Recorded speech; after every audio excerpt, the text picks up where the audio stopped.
la une ce soir, l'éducation nationale en chiffres. Les statistiques scolaires 2015-2016 ont été présentées à la ministre Kandia Camara.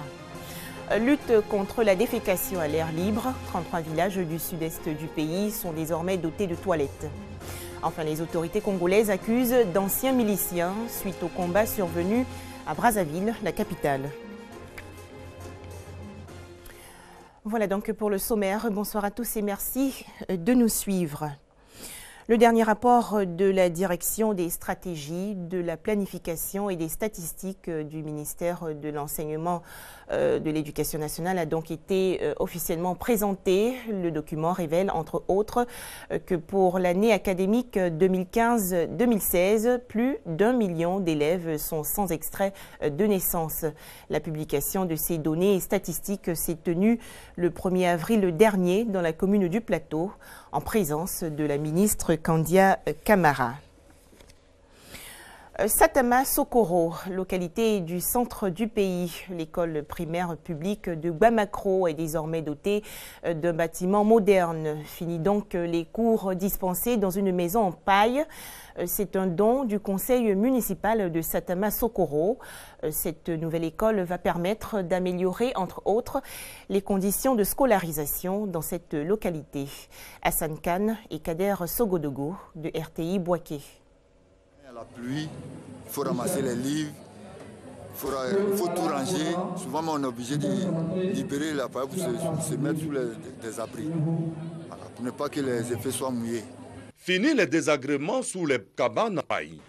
Bamakro, village situé à 7 km de Satama Sokoro, vient de bénéficier d'un bâtiment de 3 classes et doté de 100 tables bancs. Une réalisation du conseil municipal de Satama Sokoro. Ce bâtiment complète ainsi à 6 salles de classe l'école primaire publique du village. Le village, qui comptait un seul bâtiment datant de 1982, par la coupure du ruban, le maire de Satama Sokoro remet officiellement le bâtiment à la population de Bamakro. Le coût de l'ouvrage est estimé à plus de 22 millions de francs CFA. Il s'agit pour le conseil municipal de Satama Sokoro de donner à tous les enfants de Bamakro une égalité de chances d'aller à l'école dans de meilleures conditions de travail telles que prônées et souhaitées par Monsieur le Président de la République, son Excellence Alassane Ouattara, et d'arriver à une scolarisation de 100% à l'horizon 2020. L'autorité administrative et les cadres de la localité ont tenu à sensibiliser la population sur la scolarisation obligatoire des enfants. Cela pour permettre à ceux-ci de devenir des cadres au service de leur localité et même de la Côte d'Ivoire. Un tout autre sujet à présent et on descend un peu plus au sud du pays. Des toilettes ont été construites dans une trentaine de villages des localités de Etueboué et de Tiapoum.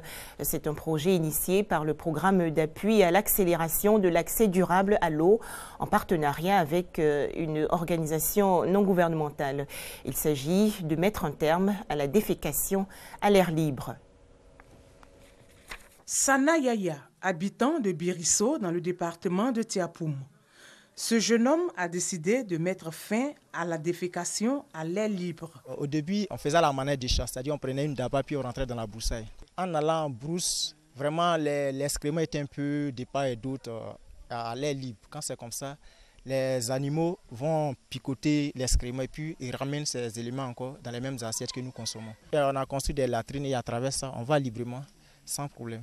Comme Yaya, ce sont 33 villages des départements de Tioboué et de Tiapoum qui ont décidé d'adhérer à cette action. Une initiative rendue possible grâce au programme d'appui à l'accélération de l'accès durable à l'eau et l'ONG ODAFEM, Organisation de développement des activités des femmes appuyée par l'UNICEF. Ce n'était pas facile au départ d'approcher ces populations que vous ne connaissez pas pour leur dire ne faites pas caca au dehors. On les sensibilise même pas, on les choque d'abord. Donc aujourd'hui, je suis contente parce que nous célébrons 33 villages qui ont accepté de ne plus déféquer au dehors. Et ils ont leur latrine. Cela est une avancée du point de vue de l'assainissement, du point de vue de l'hygiène. il ne faut pas s'arrêter aux 33 villages seulement.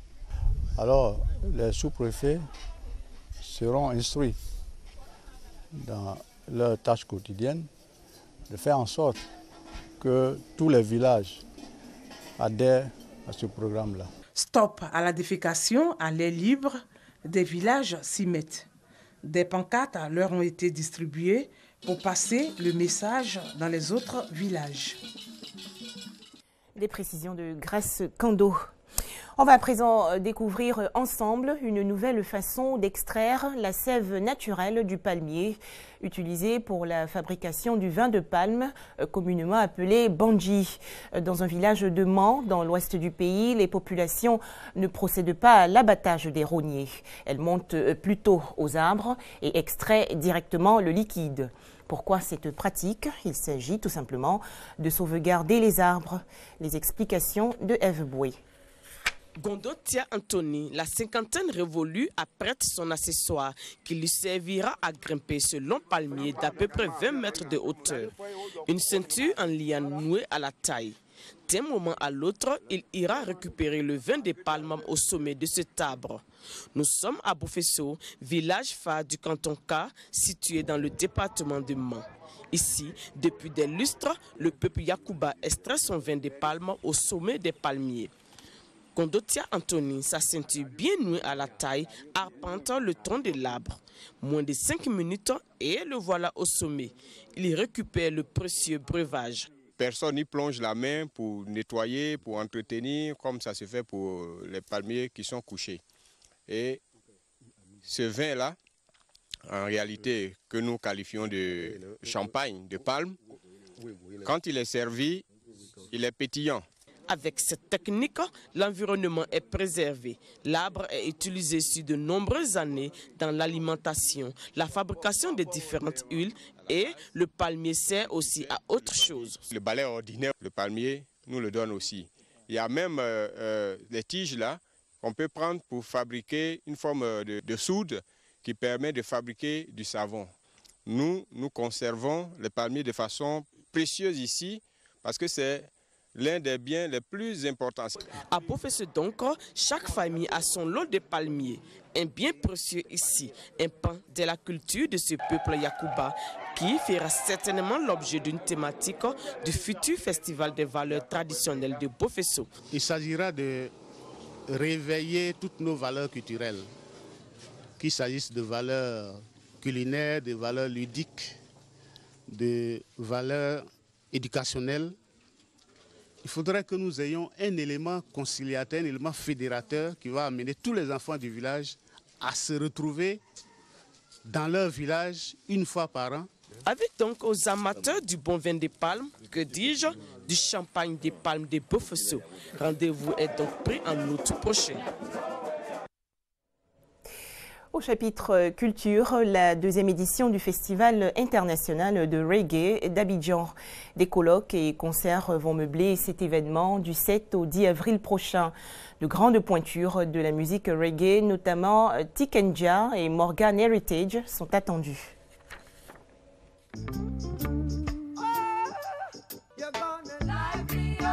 Abidjan, capitale du reggae dans le monde ce mois d'avril.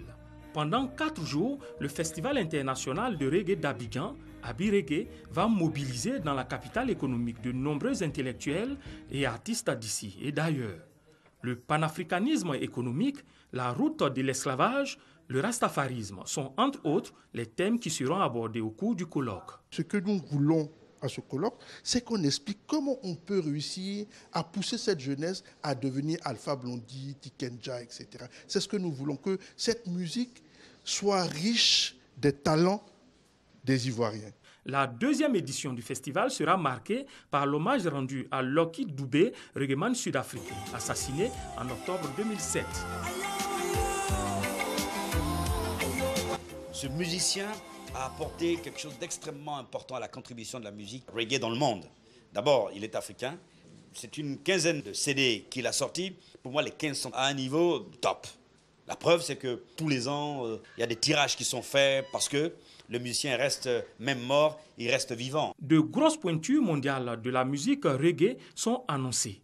Tiken Jah Fakoly, Mouta Barouka, Morgan Heritage, Julian Marley font partie de la brochette d'artistes qui prendront part à cette deuxième édition du Festival international de reggae d'Abidjan, où plus de 10 000 spectateurs sont attendus chaque jour.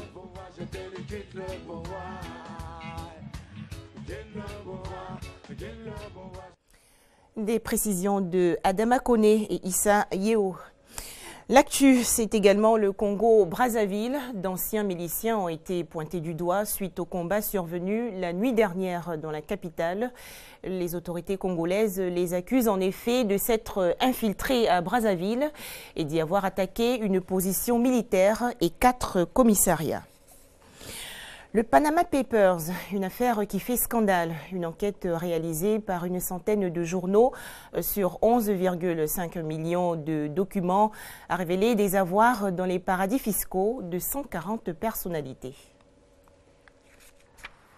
On l'a décrit déjà comme la plus grande fuite d'informations jamais exploitée par les médias. 11,5 millions de documents provenant des archives du cabinet d'avocats panaméen Mossack Fonseca, spécialisé dans la domiciliation des sociétés offshore, ont atterri entre les mains du consortium international des journalistes d'investigation. Après un an d'exploitation, ces documents, baptisés Panama Papers, révèlent un vaste système d'évasion fiscale. Système orchestré par des milliers d'anonymes, des hommes d'État, des grandes fortunes, des célébrités du sport, dont Lionel Messi et Michel Platini, ou des personnalités sous le coup des sanctions internationales. Tous ont recouru à des montages offshore pour dissimuler leurs avoirs financiers dans des paradis fiscaux via le cabinet Mossack Fonseca. L'enquête révèle la création de plus de 214 000 entités offshore créées ou administrées par Mossack Fonseca depuis sa fondation en 1977 et jusqu'en 2015 dans 21 paradis fiscaux et pour des clients issus de plus de 200 pays et territoires. Au nombre de ces illustres clients, 12 chefs d'État, dont 6 encore en activité, 128 dirigeants politiques ou encore 29 des 500 personnalités les plus riches du monde. Pour sa part, le patron du cabinet au cœur de cette affaire a estimé ce lundi que ces fuites constituaient un crime et une attaque contre le Panama. Autre réaction, celle du président français François Hollande. Il promet des enquêtes fiscales vu que 1000 Français sont cités. Pour l'instant, cette affaire est loin d'être terminée. Les journalistes enquêteurs promettent d'autres révélations dans les jours à venir, de quoi rappeler l'affaire Wikileaks. Des explications de Jean-Jacques Kwame Allah. Intempéries dans le nord-ouest du Pakistan, le bilan revu à la hausse, 55 morts et de nombreux blessés. Les secours s'efforcent aujourd'hui d'accéder à des milliers de personnes bloquées par des inondations et glissements de terrain. Enfin, plus de 200 migrants arrivés aujourd'hui en Turquie. Ils ont été renvoyés par la Grèce conformément à l'accord conclu le 18 mars dernier entre les autorités turques et l'Union européenne. Le document, faut-il le préciser, prévoit le renvoi en Turquie de toute personne arrivée irrégulièrement en Grèce après le 20 mars, y compris les demandeurs d'asile syriens. Voilà donc pour l'essentiel de l'actualité de ce jour. À très bientôt, toujours sur RTI2.